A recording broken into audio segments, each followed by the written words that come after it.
It is a sad fact of life that some things are better looking than others. Some cars are more attractive, and some people are better looking than others. Personally, I will never know that cushy life that the privileged, good looking person enjoys. I'm relegated to a life of ordinary Johnny Lunchbox kind of appearance. But that doesn't mean I can't enjoy good looking things. And this revolver happens to be one of them. This is a Colt Python. Really good looking revolver. It's an iconic appearance. It's been around for many, many years. Colt stopped making them and then recently reintroduced them. And I have to say, it's a really great looking gun. They did a pretty good job with it overall. Um, let's have a look here. So we can see it's empty. The trigger press on this revolver is fantastic. The single action is super crisp. The double action is very smooth. It doesn't stack like the old Pythons used to. Just a really, really nice gun. Colts have always struck me as being sort of backwards in some cases. I don't mind that the cylinder rotates clockwise. I know some people aren't crazy about that. I don't know why. But I've always thought that pulling the latch back to open the cylinder was kind of counterintuitive. Other than that, the gun functions beautifully. I mean, it really does. Of course, there's a host of other guns that function just as well. At the end of the day, what this gun brings to the table is just, it's a really good looking revolver. And if those things matter to you, if you're one of those people who want something that looks good and performs well, it's probably worth the price. We'll be playing with it today. I should note I'm using a holster from a fellow named Mike Barante. He makes really good leather gear. I bought that holster from him. It's hard to find a decent holster for the Python. So I was appreciative when he made that for us. Python's well known for its iconic looks. It's got the vented rib barrel, full underlug. A couple of companies have tried to copy it to some degree or another. Smith & Wesson came out with the 586 and 686, as well as the 581 and 681 models. They have the full underlug. They don't have the vented barrel. And those are both attractive and functional guns on their own right.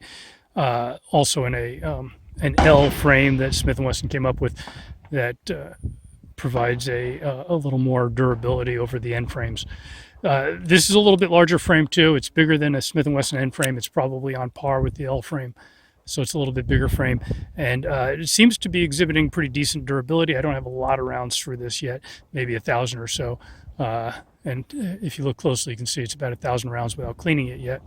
I'm trying to remember if I even oiled it. I may not have. But it's been functioning fine. The only change I made to this gun was to replace the grips. These grips are the exact same configuration as the stock grips. They just have that ivory look. I'm disappointed to say that they're faux ivory. They're not real. That's my hat tip to PETA. So now, if there's anybody who's against using plastics, I suppose I've insulted them. Anyway, let's play with the double action, the single action, and see if it's as smooth a shooter as it is a looker. Okay, we're going to do a quick experiment. We've got those two small plates in the back there. They're about 18 or 19 yards from where we'll be shooting. We'll shoot the left one with double action only and the right one single action only, just to see if there's any really appreciable difference. The trigger on this gun is pretty nice, so I don't expect there'll be much difference. We'll check it out. All right, we'll shoot the right plate single action. We'll see how that goes.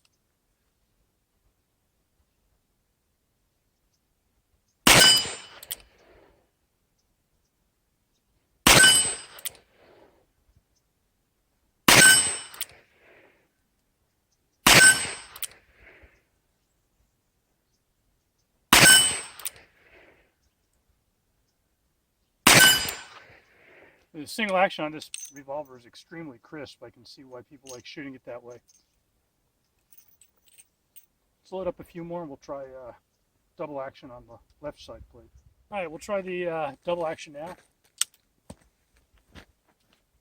Shooting the left plate.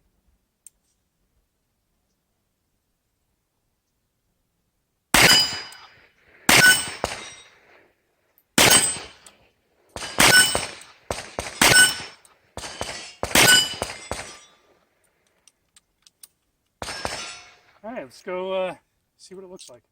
All right, this plate is the double action. You can see all three shots. I probably pulled a couple. Still, that double action is extremely smooth, makes it shooting very, very easy. And here's the single action. You can see, obviously, much tighter group. It's not that one trigger pull or the other is more accurate. It's just when you have a 3.5 or 4 pound trigger press compared to 8 or 9 pounds, it's a lot easier to keep the gun steady while you press the trigger.